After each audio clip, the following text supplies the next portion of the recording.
शरीरा राम कृपा कस भयउ शरीरा पाप्यु जाकर नाम सुमरहि अति अपार भव सागर तरहि कासु दूत तुम तज कजराई राम हृदय धरि करहु पाई।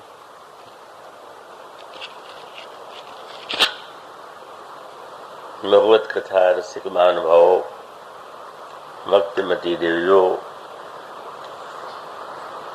पिछले कई दिनों से संभवतः आज 8वां दिन है जब यह प्रसंग प्रारंभ किया गया था। जनकनंदिनी सीता की खोज में 10 दिशाओं में बंदर भेजे गए थे और उनमें भी जो सर्वश्रेष्ठ और कुशल माने गए उन्हें दक्षिण दिशा में जाने का आदेश मिला और वे बड़े उत्साह से सारे वानर, शरीर की सुध नहीं है, भोजन की भी भूख नहीं, निद्रा की भी आवश्यकता नहीं, और इस स्थिति में वे पूरी तन्मयता से जनक नंदिनी को खोज रहे थे। पर पूर्ण प्रयत्न करने के बाद भी जब उन्हें सीता जी का दर्शन नहीं हुआ तो उनके जीवन में निराशा के क्षण आए और प्रत्येक साधना में एक निश्चित नियम है, चाहे वो पतंजलि का योग दर्शन हो और चाहे भक्ति शास्त्र की दृष्टि से विचार करें, तो प्रत्येक साधक के जीवन में कुछ क्षण या कुछ समय ऐसे आते हैं जब वह भ्रम की स्थिति में होता है या उतना उसको उत्साह प्रतीत नहीं होता अपने आप में, और उसका एक विशेष उद्देश्य है। और उद्देश्य ये है कि अगर कोई साधक यह मानने की भूल कर बैठे कि उसमें कितनी तन्मयता, कितनी तदाकारता है और किस तरह से वो अपने संकल्प के लिए दृढ़ भाव से आगे बढ़ रहा है, तो इसका एक दुष्परिणाम साधक के जीवन में आ सकता है और वो दुष्परिणाम है अभिमान का। साधक को ऐसा लगने लगता है कि मुझ में ये विशेषता है, मुझ में ये योग्यता है, और यह स्थिति आती है तो सबसे कठिन स्थिति होती है। देवर्षि नारद जैसे महात्मा के जीवन में भी उसका संकेत मिलता है। वे तो केवल उनके चरित्र के द्वारा हम लोगों को एक प्रेरणा और शिक्षा मिलती है। वही जब वे हिमालय की उपत्यका में बैठते हैं और उन्हें समाधि लग जाती तो उसमें शब्द है कि सहज विमल मन लाग समाधि। हिमालय का वातावरण और देवर्षि नारद जैसे महापुरुष का जो है मन अत्यंत निर्मल है और समाधि में चले गए। और समाधि में स्थित नारद के संदर्भ से इंद्र को ये भ्रम हो गया कि शायद कहीं मेरे स्वर्ग को पाने के लिए ही तो ये प्रयत्न कर नहीं रहे हैं। उन्होंने अप्सराओं को भेजा और अप्सराओं के नृत्य और उनके प्रदर्शन से भी नारद जी के मन पर कोई प्रभाव नहीं पड़ा। काम कला कछु मुनि न व्यापी, निज भय डरेवु मनोभव पापी। घबरा गया। नारद जी विचलित नहीं हुए, कहीं नारद जी हमें शाप न दे दें, नष्ट न कर दें, वो आकर के नारद जी के चरणों में प्रणाम करता है। नारद जी ने क्षमा कर दिया। यही जो क्षण है साधक के जीवन में सबसे कठिन परीक्षा का काल होता है। और उसका अभिप्राय ये है कि प्रत्येक सफलता के बाद हमें कैसा लगता है, कार्य के प्रारंभ में कौन सी प्रेरणा आपके हृदय में है और कार्य के मध्य और मध्य से भी अंत में आपको कैसा लगता है। तो वो नारद जी की जो परीक्षा के क्षण हैं वो ये बताने के लिए हैं कि उनमें किस तरह से अभिमान का उदय हुआ और बाद में जिन दोषों को उन्होंने परास्त करने का भ्रम पाल लिया था वो पुनः उनके जीवन में आ गए। अब इसका उद्देश्य क्या है? इसका अभिप्राय ये नहीं है कि जैसे संसार के व्यक्तियों में अनेक दोष दुर्गुण आ जाते हैं वैसे नारद जी में आ गए।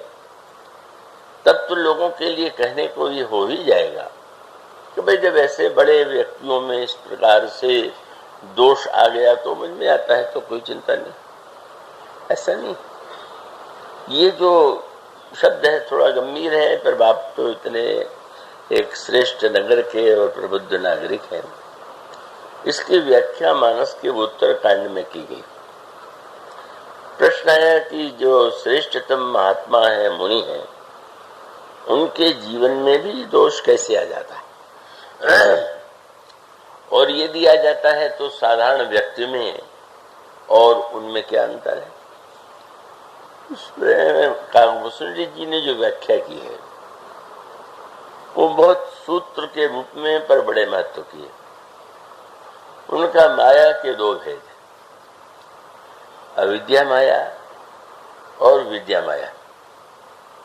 तो जो प्रभु का सेवक होता है वो जिस पर जिस माया का प्रयोग किया जाता है वो भगवान के द्वारा, और उसका नाम विद्या माया। और संसार के अन्य व्यक्तियों के ऊपर माया का जो प्रभाव दृष्टिगोचर होता है वो अविद्या का है। आप मानस में यदि पाठ करते होंगे, करना ही चाहिए, उसमें वो पंक्तियां आपको मिलेंगी जहां वसुंधरा जी कहते हैं हरि सेवक ही न व्याप अविद्या और प्रभु प्रेरित व्यापयते ही विद्या। तो शब्द बड़े महत्व के। ये जो अविद्या माया का प्रकोप है ये व्यक्ति के अंतःकरण के दोषों का परिणाम, अज्ञान का परिणाम। पर जो भगवान का भक्त है उसके जीवन में दृष्टिगोचर तो यही होता है जैसा संसारी के व्यक्ति के जीवन में। पर इतना होते हुए भी हरि प्रेरित, एक शब्द के बड़े महत्व का, भगवान स्वयं प्रेरणा दे करके विद्या माया को भेजते। अब नारद जी के मन में विकार उत्पन्न करने के लिए भी भगवान ने माया का ही प्रयोग किया और माया का प्रयोग करते हुए उन्होंने, शब्द वही आता है बार बार, वो शब्द बड़े महत्व का है कि वो जो माया आई वो कौन सी है और किसकी प्रेरणा से आई। तो गोस्वामी जी ने जो शब्द लिखा कि जब नारद जी के जीवन में अभिमान का उदय हो गया तो प्रभु ने ये सोचा कि इसको मिटाने का क्या उपाय है, और तब उन्होंने श्रीपति निज माया तब प्रेरी, भगवान ने अपनी माया से कहा कि जरा खेल दिखाओ। नारद जी को बड़ा भ्रम हो गया है, संसार वाले तो नाच ही रहे हैं पर थोड़ा इनको भी तो नचाना चाहिए। तो गोस्वामी जी शब्द लिखते हैं श्रीपति निज माया तब प्रेरी सुनहु कठिन करनी ते केरी। और फिर वो मार्ग में नारद जी को नगर दिखाई दे रहा है, राजा दिखाई दे रहा है, उसकी सुंदरी कन्या दिखाई दे रही, और बाद में वो राजा जो है जिसका नाम शीलनिधि है वो तो भगवान के माया की रचना है, उसकी पुत्री का नाम विश्वमोहिनी है। और विश्व मोहिनी को लेकर के राजा शील निधि आए, महाराज को प्रणाम करो और महाराज आशीर्वाद दें और फल बतावें। तो बाबा नारद जी ने बताया और हस्तरेखा देख रहे थे। गोस्वामी जी ने कहा, व्यंग किया। भगवान से नारद ने जब पूछा कि शंकर जी विवाह नहीं करना चाहते थे तो आपने कराया, और मैं करना चाहता था तो आपने करने में बाधा दे दिया। तो भगवान ने हंस के कहा कि शंकर जी ने तो पानी ग्रहण करके संसार के जीवों को धन्य बनाया, पर तुमने तो हस्तरेखा के लिए जो पानी ग्रहण किया उसमें इतने विकार आ गए, वास्तविक पानी ग्रहण होता तो क्या हो जाता। जब तुमने केवल हस्तरेखा देखी और उतने में ही कितनी बातें तुम्हारे मन में आ गई, कैसी कल्पना आती, मैं समझ गया कि तुम्हें माया से दूर ही रखना ठीक है और उस भ्रम को मिटाना आवश्यक है जो तुमने पाल लिया। ये निरंतर साधना का महान सत्य है। कभी भी यह भ्रम पालना ही नहीं चाहिए कि हमारे जीवन में विकार नहीं आएंगे या नहीं। श्री भरत जी के प्रसंग में कितनी सुंदर बात कही गई। श्री भरत जी तपस्या कर रहे हैं तो किसी ने पूछा कि भरत जी को तपस्या की क्या आवश्यकता है। तो गोस्वामी जी की पंक्ति है कि भरत बस भवन बसी तप तनु कसही। भरत जी तपस्या की कसौटी पर अपने शरीर को कस के देख रहे हैं। सोना आप बेचने के लिए जाएं, हमारे जो मूल प्रसिद्ध स्वर्ण, तो वहां तो आप बेचने जाएंगे तो केवल आपके हाथ में सोने का रंग देख के तो नहीं मानेंगे, तो उसको कसौटी पर कसेंगे, खरा है तो आपको मूल्य मिल जाएगा। प्रश्न ये था कि ऐसा तो नहीं होगा कि वो हर समय एक एक मिनट में परखता रहे, वो एक बार परखेगा, दो बार परखेगा। पर गोस्वामी भरत जी ने बताया कि ये संसार का स्वर्ण जो है वो तो एक ही बार परखने की आवश्यकता है, पर मन के स्वर्ण को तो परखते ही रखिए। पता नहीं कब सोने से पीतल हो जाए, पता नहीं सोने से कब तांबा हो जाए। माने इतना परिवर्तनशील हम मन है, उस पर तो जब भगवान वेदव्यास ने यहाँ तक कह दिया, भगवान शंकर ने जब प्रार्थना विष्णु भगवान से किया तो सुना है आपका मोहिनी रूप जो है वो तो बड़ा दिव्य है, अलौकिक है, मोहित करने वाला है, मैं भी तो देखना चाहता। तो भगवान ने कहा क्या करिएगा देख करके। नहीं माने तो लिखा हुआ है भगवान की माया प्रकट हो गई और शंकर जी सम्मोहित हो गए। इसको उल्टा अर्थ न लेंगे कि शंकर के भक्त कहें कि ये क्या हमारे शंकर जी को ऐसा बता रहे हैं। और उसके बाद भगवान वेद व्यास ने कहा कि शंकर जी ने शिक्षा दिया कि मन पर पूरा विश्वास कभी मत करो, नहीं तो चस्कंद तपमईश्वरम, ईश्वर का भी तप जो है खाली तो हो गया। तो उसका अभिप्राय ये है कि साधक के जीवन में हर क्षण सावधान की आवश्यकता है, और विशेष रूप से जब कभी अभिमान की संभावना होती है, और बहुत होती है, इसका अभिप्राय आपके जीवन में अगर कभी लोभ न दिखाई दे या क्रोध ना आवे या काम की वृत्ति ना आवे और आप यह मान करके निश्चिंत हो जाए कि मैं तो विकार शून्य हो गया, तो नारद जी का चरित्र यह बताने के लिए है कि वह भ्रम जो है उन्हें कितना उपहास का पात्र बनाता है। ऐसा भ्रम मानने पालने की कोई आवश्यकता नहीं। तो ये जो योग साधना में या भक्ति साधना में सर्वत्र जो एक ऐसे दोषों का वर्णन किया जाता है, उसका तात्पर्य यही है। उसका अभिप्राय है कि साधक के जीवन में अभिमान नहीं आ जाए, और अगर अभिमान हो गया तो निश्चित रूप से उसका पतन है। तो इसलिए नारद जी के ऊपर जो माया का प्रभाव था वो कितना भीषण पड़ा, वो दृष्टिगोचर होता है। पर उसके पश्चात भगवान ने ही तो खेल रचा था।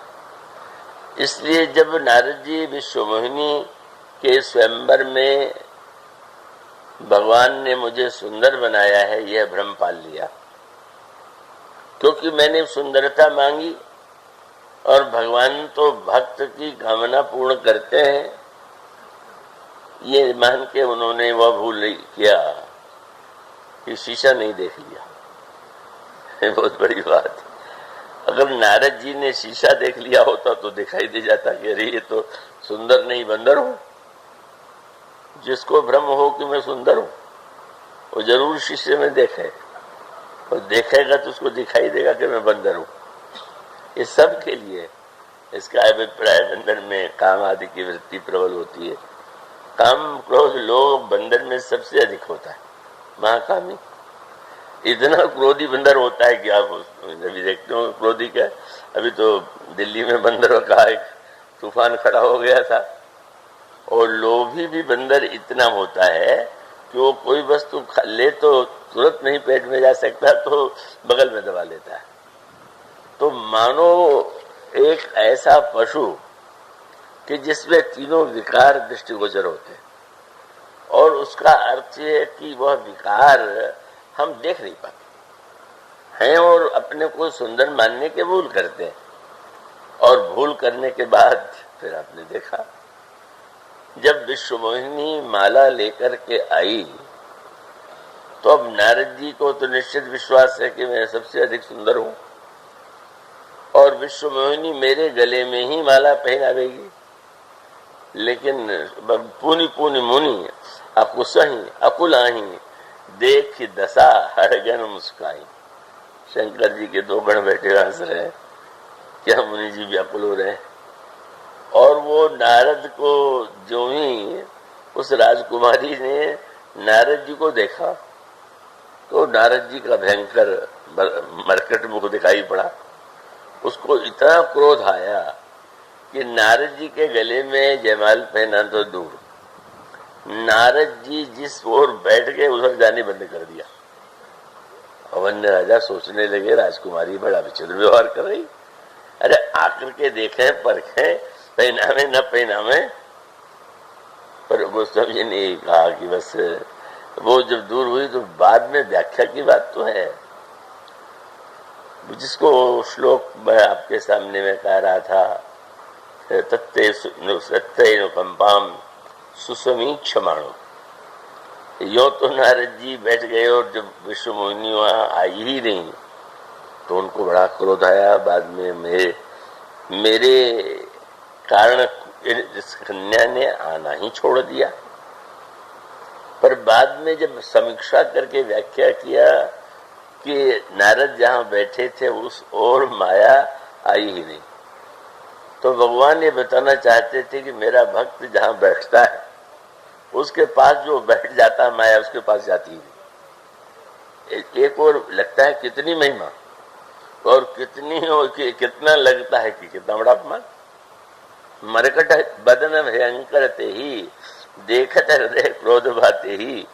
और तब जही बैठे नारद फूली सो दिस ही न बिलो क्यों भूली। और भगवान ने फिर और कौतुक कर दिया, आ गए स्वयं राजकुमार के वेश में।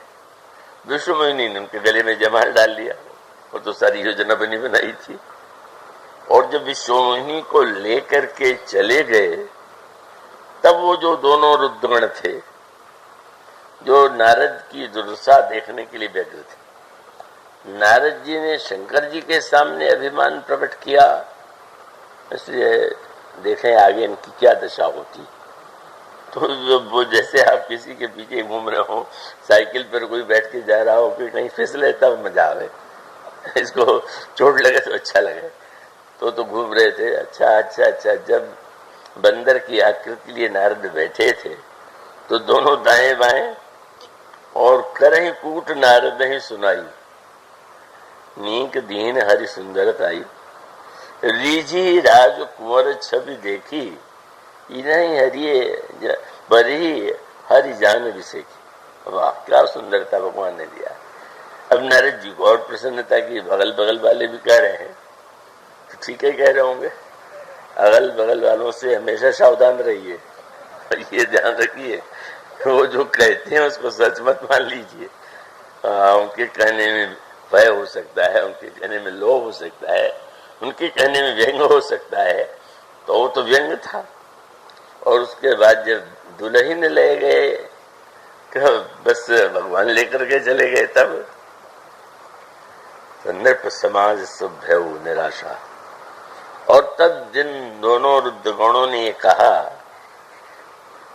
क्या हो गया, तो वो दोनों रुद्रगणों ने अब कह दिया, निज मुख मुकुर बिलोक हो जाए। अपना मुंह दर्पण में जाके देखिए, कैसा विलक्षण ये दर्पण है, शीशा है। कौन व्यक्ति ऐसा होगा कि जिसके घर में शीशा न हो, छोटा बड़ा अच्छा। शीशा देखना व्यक्ति को प्रिय लगता है, लेकिन विचित्र बात शीशे के साथ यह जुड़ी हुई है कि शीशा स्वयं देखें तो अच्छा लगता है, पर दूसरा कहीं आपसे कह दे जरा शीशे में मुंह देखो, तो क्रोध आए बिना नहीं है। इसका अर्थ है अपना दोष जब आप देखते हैं, गुण देखते हैं, होगा तो गुण ही देखते हैं कि मैं कितना सुंदर हूं, तो भी प्रसन्नता होती। और दोष भी देखते हैं तो आप समझते हैं कि मैंने देखा। तो इन रुद्रगणों ने तो यही किया, शीशा दिखाया। दशरथ ने शीशा दिखाया, वो भगवान राम के प्रिय, और इन दोनों गणों ने शीशा दिखाया तो शाप मिल गया नारद जी के द्वारा। पर अंत में क्या हुआ, इतना क्रोध आया, भगवान बताना चाहते थे, बड़े वो बने गए थे, काम नहीं काम को जीत लिया। क्या हो गया, सुंदरता को देख करके तुम्हारी क्या स्थिति हो गई। तुम समझते थे कि तुम में लोभ ही नहीं है, और तुम किस तरह से बेचैन थे विश्व मोहिनी के विवाह के लिए। और तुम समझते थे तुम्हें क्रोध नहीं आया, तुम्हें काम पर क्रोध नहीं आया, पर राम पर तो क्रोध आ गया। और इतना क्रोध आया, फरकत अधर कोप मन माही, सपद चले कमलापति पाई। और निश्चय कर लिया, देहों शाप कि मरी हो जाए। क्यों बोले, जगत मोर उपहास कराई। भला बताइए, मैं उनका भक्त हूं और संसार से मेरी हंसी करवा रहे हैं। अब संसार को फुर्सत थोड़ी होती, लेकिन लोगों को लगता ही है कि लोग हम को देख रहे हैं और हमारी हंसी उड़ा रहे हैं। तो वो कितना, और भगवान कितने कौतुकी कि नारद जी लोक में नहीं गए, उसके बीच ही पंथ मिले धनुजारी, बीच मार्ग में मिल गए। और मिले भी कि तो अकेले नहीं, संग रमा राजकुमारी, एक और लक्ष्मी और दूसरी ओर विश्वमोहिनी है। अब तो नारद जी का क्रोध 100 गुना बढ़ गया। इनके पास तो इनका विवाह था पहले से पत्नी, इनको विवाह की कोई आवश्यकता नहीं, पर मेरा विवाह नहीं होने दिया और मैं जिससे विवाह करना चाहता था उससे इन्होंने विवाह कर लिया। अब मैं खबर लेता हूँ। और जब उन्होंने भगवान को क्या नहीं किया, शाप दे दिया, तब क्या हो गया, खेल समाप्त। वो स्वामी जी ने कहा, जब मुनि शाप दे चुके तो बस प्रभु ने माया को आदेश दिया, हो गया उद्देश्य पूरा। अब पूरा उद्देश्य हो गया तो अब आप पीछे हट जाइए। और तब माया जो ही हटी तो अब देखते हैं नारद जी कि नहीं था रमा न राजकुमारी, भगवान अकेले हैं, न तो लक्ष्मी और न तो विश्वमोहिनी। अरे बस यही भगवान ने ये खेल करके मानो नारद को इस भ्रांति से मुक्त कर दिया कि मैं विकार शून्य हूं। और परिणाम में इतना कल्याणकारी दृश्य हुआ, नाटक का उद्देश्य भी बहुत कल्याणकारी सिद्ध हुआ, क्योंकि नारद जी ने भगवान को अवतार लेने का शाप दे दिया और वह प्रभु का अवतार लोक मंगल के लिए परम हेतु बन गया। और इसलिए ये मानस का सूत्र है कि भगवान जब किसी भक्त में विकार देखते हैं तो उसको नष्ट करने के लिए वो व्यग्र हो जाते हैं। और उसको व्यक्त करने के लिए उसको वास्तविकता का अनुभव करा देते हैं। और उसके पश्चात नारद जी को लगने लगा, अरे ये क्या हो गया, मैं किस तरह से प्रभु को क्या कह रहा था, मैंने कितना इनको श्राप दे दिया। और फिर इतना पश्चाताप कि उन्होंने कहा कि महाराज बस इतने में कहूंगा कि मृषा हो मम शाप कृपाला, महाराज मेरा शाप झूठा हो जाए।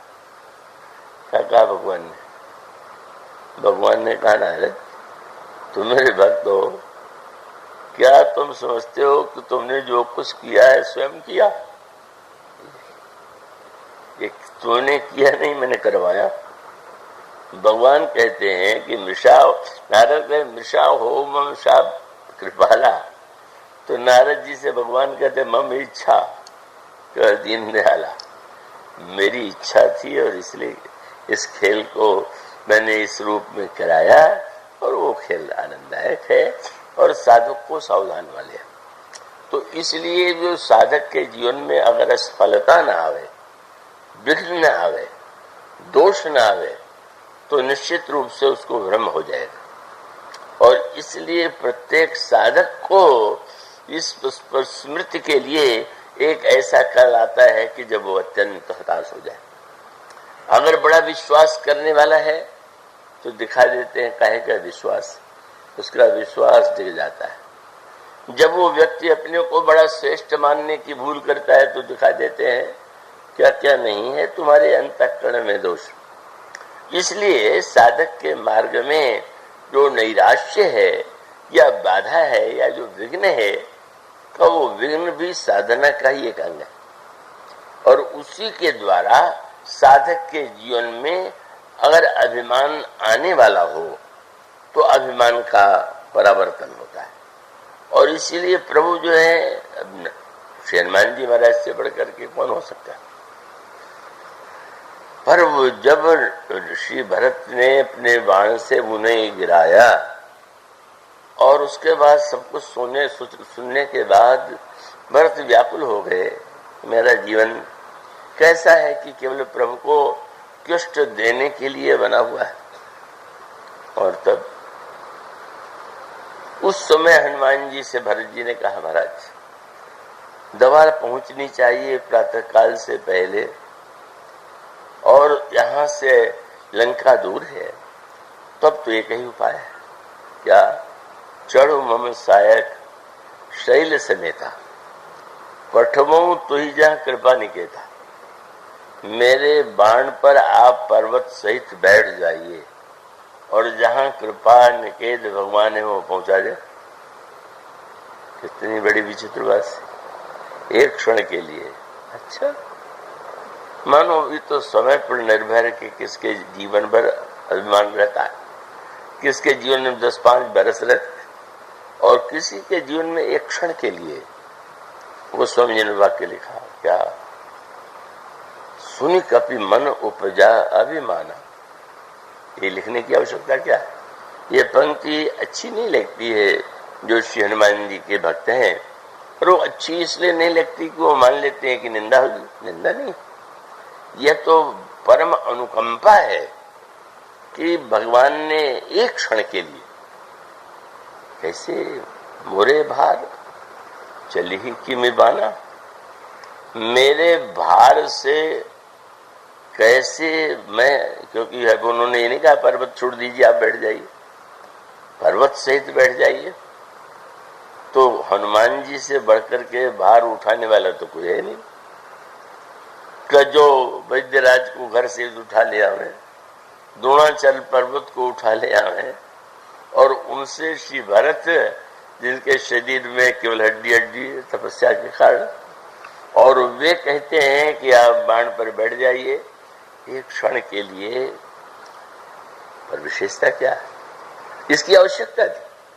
मानो जब प्रभु ने हनुमान जी से कभी पूछा कि श्री भरत से मिलकर तुम्हें कैसा लगा, तो हनुमान जी ने कहा प्रभु आपको दवा नहीं बनानी थी, दवा आप लक्ष्मण जी के नहीं मेरी दवा करना चाहते थे, इसलिए जानबूझ करके आपने ये लीला रच दिया।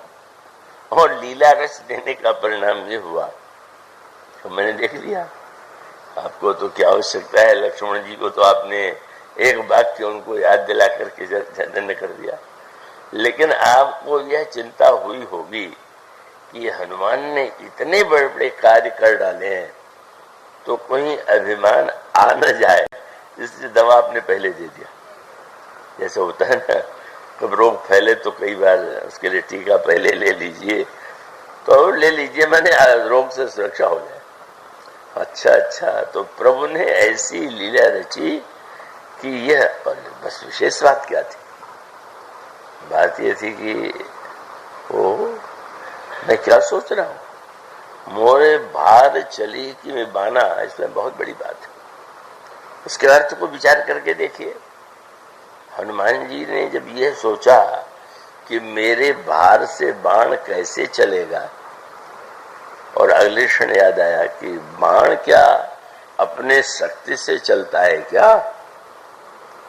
बाहर बोझ जो उठाना है, क्या बाण को उठाना है क्या? हमने भ्रम पाल लिया, और इसलिए वो भ्रम दूर हो गया कि हनुमान जी स्वयं वही है। हनुमान जी कौन? बोले जी में अमोघ रघुपति कर बाना, ताई भांति चलू हनुमान। जैसे भगवान के बाण, एक बाण ने दूसरे, अरे बोले न हम न ये, ओ हमें भी जो करा रहे वो प्रभु। और श्री भरत जी के द्वारा जो कार्य कह रहे हैं वो उन्हीं का सामर्थ्य है, इसमें मुझे सोचने की क्या आवश्यकता आ गई। तो ये प्रसंग लाने का उद्देश्य क्या होता है? ये भक्तों के जीवन में, साधकों के जीवन में, महापुरुषों के जीवन में भी उसका उद्देश्य है कि साधक के जीवन में कभी अभिमान का उदय न हो जाए। और यही स्थिति नारद यहाँ पर बंदरों की। बंदर जिस उत्साह से खोजने के लिए चले सकल मन खोजत, सरिता सर गिर खोह, और कितने तन में, बोले राम काज लैलीन मन, बिसरा तन कर छोड़। भगवान राम के कार्य में मन इतना लग गया कि शरीर का भी ध्यान नहीं रहा, इतनी स्थिति। और उसका अभिप्राय है कि उत्साह में ये सब हुआ, और सब हो जाने के बाद भी क्या हो गया? वही बंदर जिनको शरीर की याद नहीं आ रही थी, उन्हीं बंदरों को जब प्यास लगी और प्यास के मारे व्याकुल हो गए, तो उसका अभिप्राय यह है कि अगर 10, 12, 14 घंटे या कुछ घंटे या कुछ दिन भूख न लगे तो ये मानना नहीं कि भूल नहीं भूख लगेगी। ये नहीं मान बैठना कि मैं अपने प्यास को जीत लिया। यह साधक के जीवन के विघ्न इसी उद्देश्य से होते हैं, और उसमें उसकी अनुभूति का जो अंत होता है वही कृपा के आश्रय की ओर बढ़ाता है। जब ये अनुभव होने लगा, अरे तब किसका जाना रहेगा? सब कुछ जब ऐसा दिखाई दे तो कहाँ ध्यान जाएगा? वही भक्त है, उस असमर्थता में अपना अभिमान नष्ट हो गया।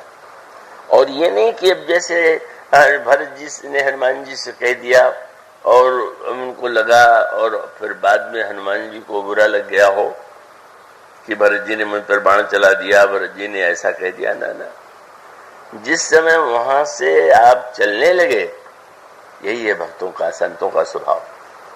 जो सांसारिक व्यक्ति होता है वो दोष को दूसरे पर आरोपित करता है, और भक्त का हृदय, जिन्होंने श्री भरत ने बाण मार करके नीचे गिरा दिया, जिन भरत ने ये कहा कि पर्वत सहित बैठ जाइए, जब हनुमान जी चलने लगे तो हनुमान जी का नियम है कि वो तो प्रभु का स्मरण कर चलते हैं। बार बार हनुमान जी जो है रघुवीर समाधि, लेकिन जब चलने लगे तो गोस्वामी ने कहा आप क्या कर रहे हैं? बोले भरत बाहु बल शील गुण प्रभु पद प्रीति अपार, जात सराहत मन ही मन पुनि पुनि पौन कुमार। धन्य है भरत, धन्य है उनकी भुजा, धन्य है उनका शील।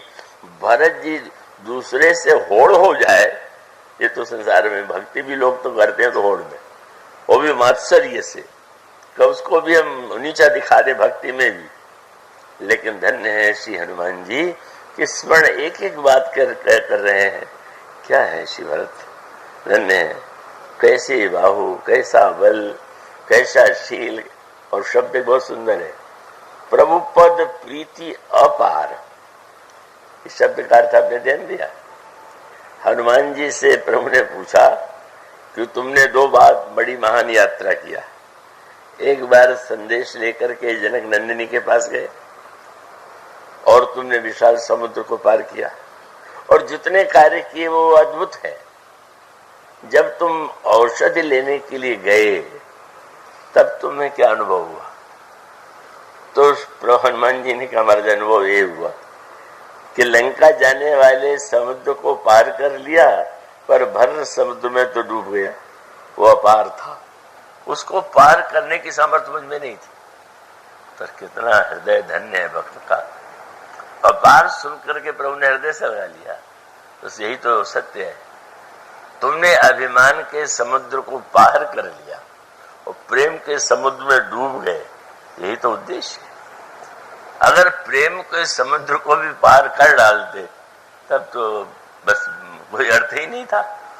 तुलसी न समरथ को जो तरी सके सरित स्नेह की, इसको न पार कर पाना, यही सत्य यहाँ पर संपाति ने संदेश के द्वारा बोले। अब थक गए हो ना, निराश हो गए हो ना, मध्य में अनुभव होने मन तन्मयता के बाद भी तुमको अब इतनी निराशा आ गई कि तुम शरीर छोड़ने को तैयार है।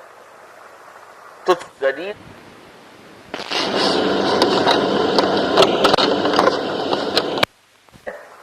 पर जो ही मैंने खाने के लिए कहा, कांपने लगे।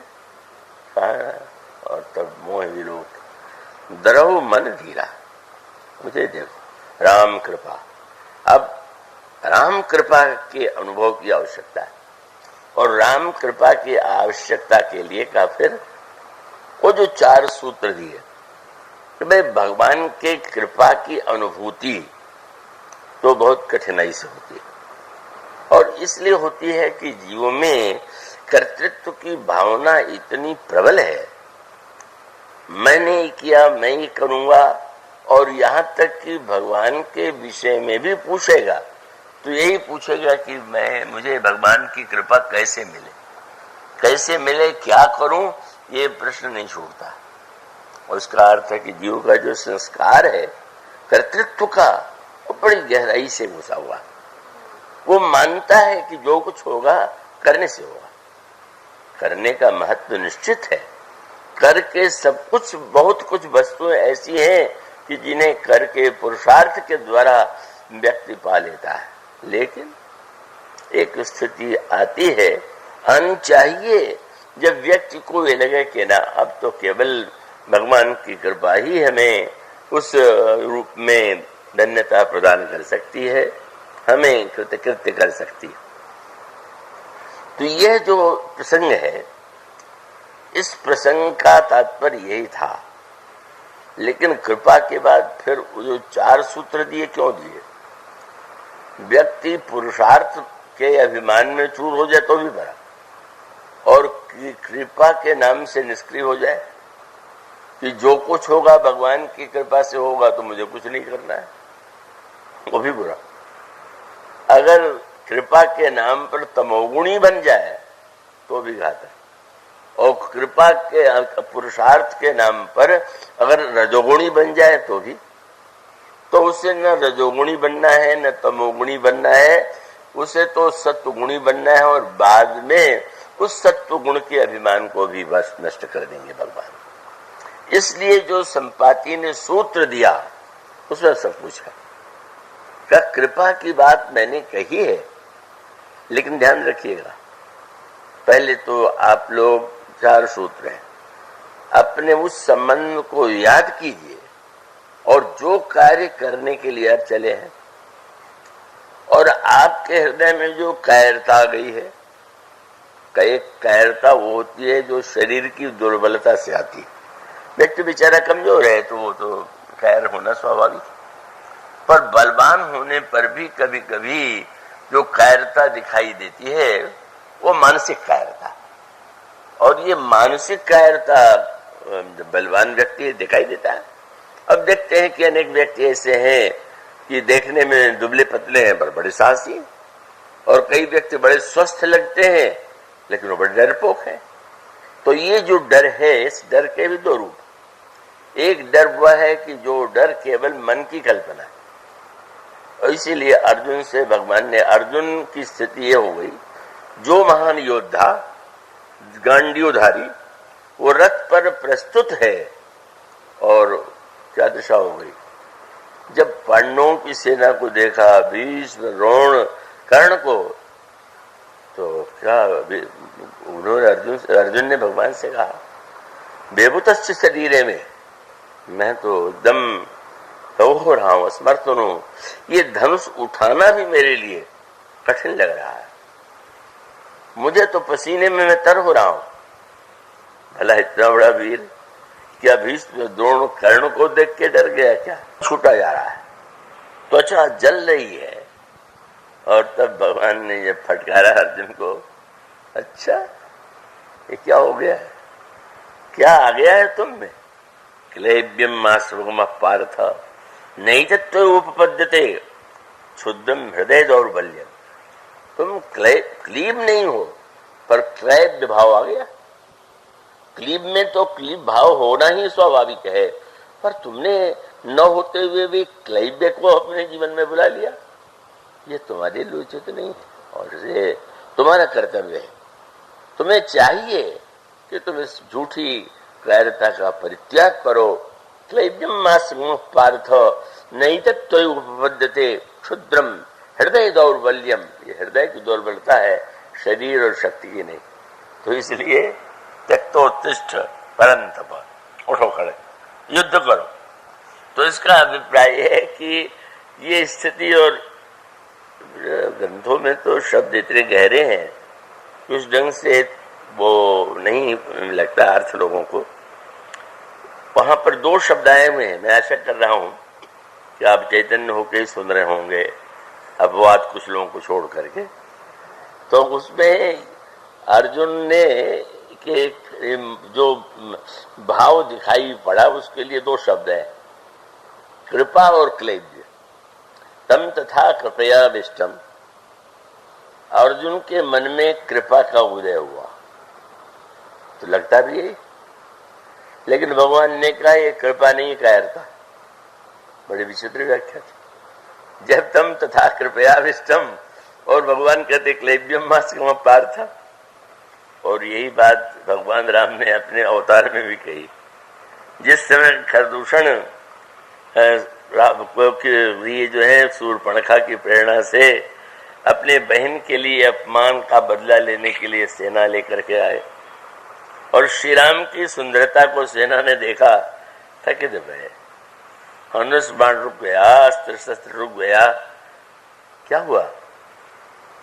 जब देखिए आप भी, और जब उन्होंने देखा तो बिल्कुल आश्चर्य, हम भरी जन्म का हम भरी जन्म सुनो सब भाई, देखी नहीं अस सुंदरता। और तब हम वीर हैं और वीर के साथ दयालु भी हैं। ये हम दया करना चाहते हैं, योग्य तो है कि मार डालें, लेकिन इतना होते हुए भी यद्यपि जननी कीन कुरूपा पर बध लायक नहीं पुरुष अनुपा। इतने सुंदर व्यक्तियों को मारना ये उचित नहीं होगा। अब सृष्टि में इतनी सुंदरता है, उसको चाहूं तो मिटा सकता हूं पर मिटाना नहीं चाहता। लेकिन अब एक ही उपाय है, दूत को बुला करके कहा जाओ, और वो राजकुमार अकेला दिखाई दे रहा है, उसके साथ तो दो और उसकी पत्नी भी नहीं दिखाई दे रही, उसका छोटा भी नहीं भाई नहीं दिखाई दे रहा। तो जाकर के मेरा प्रस्ताव रखो, हम तुम्हें क्षमा करना चाहते हैं। वध के योग्यों पर भी वध नहीं करते, लेकिन इतना होते हुए मेरी उदारता का यही एकमात्र लाभ लेने का उपाय है कि तुम देहु तुरत निज नारी दुराई। पत्नी को छिपा लिया डर के मारे, तो जीवत बस वो पत्नी जो छिपा दिया है उसको दे दे, और जीवत भवन जाहि दो भाई। मैं दोनों भाइयों को निर्भय कर दूंगा और निर्भय होकर के चले जा। जब दूतों ने जाकर के कहा कि हमारे महाराज बड़े कृपालु हैं और आप पर कृपा करके वध नहीं करना चाहते, तो भगवान ने हंस करके कहा, तुम देख रहे हो हम धनुष बाणधारी, और धनुष वाणी होने के नाते शिकार खेलना मेरा कर्तव्य है। पर साधारण राजा तो शिकार करते हैं पशुओं का, पर कह देना क्या, और ये उत्तर भगवान ने कह देना कि हम क्षत्रिय मृगया बन कर ही और तुमसे खल मृग खोजत फिरे। तुम जैसे दुष्ट मृगों को मारने के लिए ही मैंने धनुष उठाया, और तुमने दयालुता की बात कह दिया, तो तुम्हारे स्वामी की दयालुता नहीं है क्या? ये जो बातें बना रहा है तुम्हारा स्वामी, ये वास्तविक नहीं है। क्यों? भगवान ने कहा, रिप पर कृपा परम कदराई। जब कोई कृपा का दिखावा करे तो कहीं न कहीं कायर। तुम्हारा स्वामी डर के मारे नहीं लड़ रहा, वही जो भगवान ने कहा। कई बार कायरता कई रूप में आती है। अर्जुन कहते हैं कृपा है, भगवान कहते क्लीबता। तो क्लीबता इसका अभिप्राय ये है कि व्यक्ति अपने आप को एक मिथ्या दुर्बलता की भ्रांति से मुक्त कर ले। कई लोग जो बड़े सफल हो जाते हैं किसी भी क्षेत्र में, बुरे कार्य में भी सही, तो उनका एक दुस्साहस होता है। तो दुस्साहस होने के नाते वो दूसरा व्यक्ति साहसहीन है, और वो साहस युक्त होने से कम बल होने पर भी वो सफल हो जाते हैं। तो इसलिए मानो भगवान श्री राम ने लंका में एक अनोखी लीला किया। जिस समय रावण से भगवान श्री राम का युद्ध प्रारंभ हुआ, का उस समय महारथी रावण की दृष्टि गई विभीषण की ओर। अच्छा, यही वो मेरा भाई है जो लंका के सारे वेद इस राजकुमार को दे रहा है। हम राजकुमार को बाद में देखेंगे, पहले हम इसी का वध कर दें। उठा लिया शक्ति, घबरा गए कि अब ये तो अमोघ शक्ति है, रावण ने उठा लिया है तो मारे गया, और आज विभीषण को कोई बचा नहीं पावे। पर अगले क्षण क्या हुआ, उधर से शक्ति चली और यहाँ प्रभु ने तुरंत विभीषण पाछे मेला। प्रभु ने लक्ष्मण को पीछे, प्रभु ने विभीषण को पीछे ढकेल दिया। कितने उदार है। पीछे ढकेलना तो बहुतों का स्वभाव है, मुझसे कोई आगे न चले इसलिए पीछे ढकेल दो, लेकिन पीछे वाले पर संकट न आए इसलिए नहीं तुम रुको। और प्रभु सामने से आ गए, और तुम क्या हुआ, तुरंत विभीषण पाछे मेला और सन्मुख राम सहु सो सेला। भगवान ने स्वयं छाती में ले लिया, और वो शक्ति इतनी भयावना थी कि लाग शक्ति मूर्छा को चुपाई। भगवान मूर्छित होकर गिर पड़े, हाहाकार हो गया। जब प्रभु मूर्छित हो गए तो विभीषण को लग जाता तो क्या होता।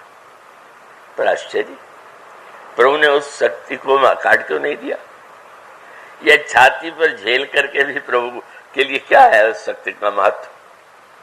पर प्रभु जानबूझ करके मूर्छित हो गए, और उसका उद्देश्य कितना अच्छा था कि विभीषण जीवन भर ये समझते रहे कि मैं तो रावण के सामने इतना छोटा हूं कि आंख नहीं मिला सकता। पर आज क्या हुआ, भगवान के मूर्छित होते ही भगवान मूर्छित हुए, और एक नया दृश्य लोगों ने देखा। क्या? देख विभीषण प्रभु श्रम पायो, गही कर गदा क्रुद्ध होए धायो। गदा लेकर के रावण की ओर चल पड़े। पार्वती जी को कान पर विश्वास नहीं हुआ, गदा लेकर के हनुमान तो दौड़ सकते, ये विभीषण बेचारा क्या लड़ेगा। पर गोस्वामी जी ने, शंकर जी ने कहा नहीं, यही तो प्रभु बताना चाहते थे कि विभीषण तुम ये मान बैठे थे कि रावण तुमसे बलवान, पर मैं बताना चाहता हूं कि तुम में इतना बल है, और जानबूझ करके विभीषण के बल को प्रकट करने के लिए प्रभु ने मूर्छा का नाटक कर लिया। और तब पार्वती जी ने कहा, महाराज विभीषण गदा लेकर के कुछ समझ में नहीं आता। और तब ये उमा विभीषण रावण ही सन्मुख चितौ की काऊ सोई अब भिरत काल जिम। लड़ने के लिए जैसे काल रावण की ओर दौड़ रहा है श्री रघुवीर प्रताप। मानो यह जो एक मिथ्या कायरता, आपकी मिथ्या कायरता ही दूसरे का बल बन जाता है। एक सिद्धांत कहा जाता है बाली के सामने आधा बल चला जाता था, किसी ग्रंथ में नहीं लिखा हुआ है, पर जिसको ये सुनने को मिल जाए कि बाल के सामने बल आधा चला जाता है तो सुन के आधा बल चला जाता है क्योंकि कल्पना हो गई कि बाल के सामने आ गए तो हमारा बल आधा हो गया, और बाली के लिए तो विजय का उपाय है। तो यह जो एक संकेत है उसका निर्वाह करने के लिए भगवान यहाँ पर संपाति ने बंदरों से कहा, तासदूत और तुम तज कदराई, आप कायर नहीं है, एक से एक बढ़कर के योद्धा है। और आपकी दशा ये हो गई कि मुझे बूढ़े गीत की बात सुनकर के आप डरने लगे। ऐसे नहीं चलेगा। अपनी मन की इस कायरता को दूर करिए, उस कायरता को जो आपके मन में आ गई है उसे दूर करिए। और उसके एक शब्द जो उसकी चर्चा कल चल, रामदूत। बस ये याद कीजिए कि आप कौन हैं, किसके कहने से आए हुए, क्या उद्देश्य है आपका। और तब से इधर राम, बस उनका वाक्य यही था कि आप निश्चित कर लीजिए कि आप श्री राम के दूत, तासुदूत और तुम तज कदर आई, और राम हृदय धरी करो उपाय। उपाय तुम्हें करना है, पर उपाय करने के लिए श्री राम को हृदय में धारण करो, कायरता छोड़ो, और इस बात को एक क्षण के लिए भी मत भूलो कि तुम श्री राम के दूत हो। यह दूत शब्द जो है अगर देखें तो असाधारण महत्व का है। साधारण दृष्टि से ऐसा लगता है कि दूत तो साधारण व्यक्ति है जो संदेश लेकर के जाता है, पर नहीं, रामायण में यह बताने की चेष्टा की गई कि ये जो दूत शब्द है, बस रावण की समस्या ये है कि उसने दूत के अर्थ को उस सही रूप में देखा ही नहीं, और दूत को उसने एक तुच्छ व्यक्ति मान लिया। हनुमान जी ने अपना परिचय दिया तो तासुदूत में। हनुमान जी तो अपना परिचय जनक नंदिनी सीता को भी देते हैं, तो क्या कह के देते हैं, राम दूत में मातु जानकी, माँ जानकी में श्री राम का दूत हूं। हनुमान जी को याद है कि मैं राम का दूत हूं, अन्य बंदरों को भूल गया है कि हम श्री राम के दूत, श्री राम ने भेजा है। और दूत बन जाने का अर्थ तो बहुत बड़ा है। ये तो दूतत्व जो है वो कितना विलक्षण है, ये रामायण में तो इसके अनेक प्रसंग हैं कि जब दूत आते हैं तो दूत की विलक्षणता ये है। और रामायण में इसीलिए आप देखेंगे भगवान राम दूत को जितना महत्व देते हैं, जितना सम्मान देते हैं, रावण तो उन्हें तुच्छ मानता है। पर जब अंगद को भी आप रावण की सभा में दूत बना करके भेजने लगे तो आपने कह दिया, अंगद ने पूछा आज्ञा दीजिए मुझे क्या करना है, क्या कहना है। और उस समय प्रभु ने कहा मैं कुछ नहीं बताऊंगा। क्या, मैं बहुत बुझाई तुम्हें का कहूं, बस परम चतुर मैं जानता हूं, मैं जानता हूं कि आप परम चतुर हैं। दूत पर इतना विश्वास, भगवान दूत को कितना महत्व देते हैं। और रावण का दुर्भाग्य कि पूछा कि कौन आया तो पता चला कि बाली का बेटा अंगद आया हुआ। और बाली का बेटा अंगद आया तो रावण सोचने लगा कि अयोध्या के इस राजकुमार को राजनीति का कखा भी नहीं आता। क्यों? बोले दूत बनाते समय भी चुनाव उसने किसका कर दिया जिसके पिता का वध स्वयं किया उसको दूत बना के भेज दिया। दूत तो ऐसे को बनाना चाहिए जो जिसको उसके परिवार को अपने पुरस्कृत किया हो, उसका आपने उसकी की हो, ये सुना और इसीलिए उसको लगा कि अरे हमको राजनीति आती तो अंगद को दूत बना के ना भेजते। पर हमारे प्रभु का विलक्षण स्वभाव ही, प्रभु बताना चाहते थे कि अब मैं तो भेज रहा हूं और मैं भेज रहा हूं तो तुम बड़े राजनीतिक अपने को समझते हो और तुम ये चाहोगे कि भी अंगद को मैं फोड़ लूं। रावण ने प्रयास भी ये किया। रावण ने ये कहा, अरे गर्भ न गयो व्यर्थ तुम जायो, निज मुख तापस दूत कहायो। मुझ जैसे राजा के दूत बनते तो कोई अर्थ था, तुम तपस्वी के दूत बन बैठे, तुम्हें मां ने व्यर्थ जन्म दिया, तुम्हारा जीवन व्यर्थ है। और तब निज मुख तापस दूत कहायो, और ये शब्द सुनने के बाद याद दिलाया जिसने तुम्हारे पिता का वध किया। और तब क्या इसका अभिप्राय क्या है? चोट पहुंचाने के लिए, और ये चोट पहुंचाने के लिए कि जिसने वध किया उसके दूत बनकर के आए हो तो तुम्हें उसका काम बिगाड़ना चाहिए कि बनाना चाहिए, ऐसा।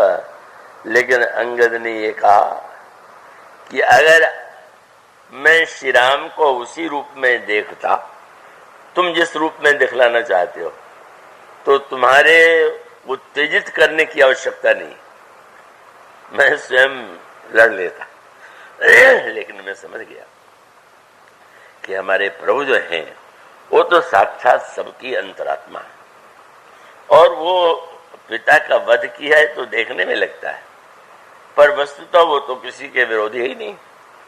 इसलिए तुम मुझे व्यर्थ भ्रम में डालने की चेष्टा, तुम ये सोचो ही मत कि तुम मुझमें मेरे हृदय में तुम भय या भेद उत्पन्न कर सकते हो। कितना विश्वास भगवान राम का है, और जो कार्य अंगद ने किया वो भगवान के विश्वास का ही परिचायक तो था। जब उन्होंने रावण की सभा में ये कह दिया कि मैं अपना पैर रोपता हूं, अगर तुम या तुम्हारी सभा का कोई व्यक्ति उठा ले तो मैं सीता जी को हारता हूं। इतना बड़ा सर्वाधिकार, जो बात भगवान राम ने नहीं कही कभी, वो अंगद कह रहे हैं मैं हारता हूं, और ये वचन देते हैं कि श्री राम लौट जाएंगे। क्या ये लिखवा के लाए थे, क्या याद करके आए थे क्या कि ये कहना है? लेकिन धन्य, पूछा किसी ने कि महाराज आप जो है इतना बड़ा आपने कार्य कर डाला, कैसे किया? गोस्वामी जी से भी किसी ने पूछा कि अंगद ने उस सभा में प्रतिज्ञा किया जहां कैलाश को उठाने वाला रावण बैठा, तेई समाज की कठिनपन यही तौलेव कैलाश। क्या है ये? बोले तुलसी प्रभु महिमा कहो कि सेवक विश्वास। प्रभु की महिमा और विश्वास दोनों का जब मिलन होता है तो यही होता है। जब अंगद से अन्य बंदरों ने पूछा, आज भी, कल वो तो पुराना इतिहास था, आज भी ऐसे पूछने वाले मिलते हैं कि अगर रावण उठा लेता तो क्या होता। मैंने कहा उठाया नहीं है, कुछ नहीं हुआ, अब भी आप चिंता किए जा रहे हैं। उठा लेता तो क्या होता? मैंने कहा व्यर्थ की चिंता इसी को कहते हैं।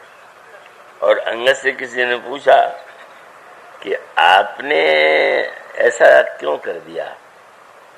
क्या आपका पैर उठ नहीं सकता था क्या, उठा नहीं सकता था क्या? तो उन्होंने कहा कि क्या डर था, सीता जी को हारने का अधिकार आपको कैसे था? तो उन्होंने पूछा सीता जी कौन है?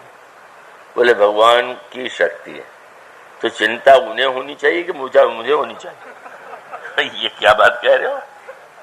और विश्वास, बोले जब हनुमान जी लंका से लौट करके आए तो श्री रामदूत ने रावण को भी दूतत्व परिचय दिया और संदेश दिया, राम चरण पंकज उरधरहु लंका अचल राज्य तुम करो। भगवान अंगद ने दूसरी बात कही, हनुमान जी ने कहा तुम भगवान राम के चरण को हृदय में धारण करो, मैं विश्वास दिलाता हूं कि तुम्हारा लंका का राज्य पद अचल हो जाएगा। तो अंगद ने कहा कि मुझे तो दोनों ओर से बल मिला, शक्ति भगवान की। और जब हनुमान जी के इस वाक्य पर मेरा ध्यान गया कि हनुमान जी जैसा परम भक्त रावण को यह आश्वासन देता है कि अगर तुम भगवान राम के चरणों को हृदय में धारण करो तो लंका का राज्य अचल हो जाएगा। जब हनुमान जी जैसा भक्त ये कहे कि रावण का पद भी अचल हो सकता है तो मेरा पद क्या अचल नहीं हो सकता? हनुमान जी ने कहा मुझे विश्वास हो गया। हनुमान जी कभी असत्य नहीं है। इतना बड़ा सम्मान प्रभु ने, इतना बड़ा अधिकार दे दिया जो स्वयं अपनी वाणी से नहीं बोले थे और अपनी वाणी से बिना बोले ही, यह प्रभु का एक स्वभाव है, शील है। तो ये कहना चाहिए कि जीव मानो सबका दूत बन जाता है, हरकारा बन जाता है, इधर की बात उधर करता रहता है, पर जिसका दूत है होना चाहिए और जिसका दूत बन करके व्यक्ति निश्चिंत निर्भय हो जाता है वह श्री राम है। इसलिए संपत्ति ने कह दिया, बस इस बात को मत भूलो, पास दूत तुम ताजी कदर आई, राम हृदय धरी करो पाई। आज इतना ही, बोलिए सिया।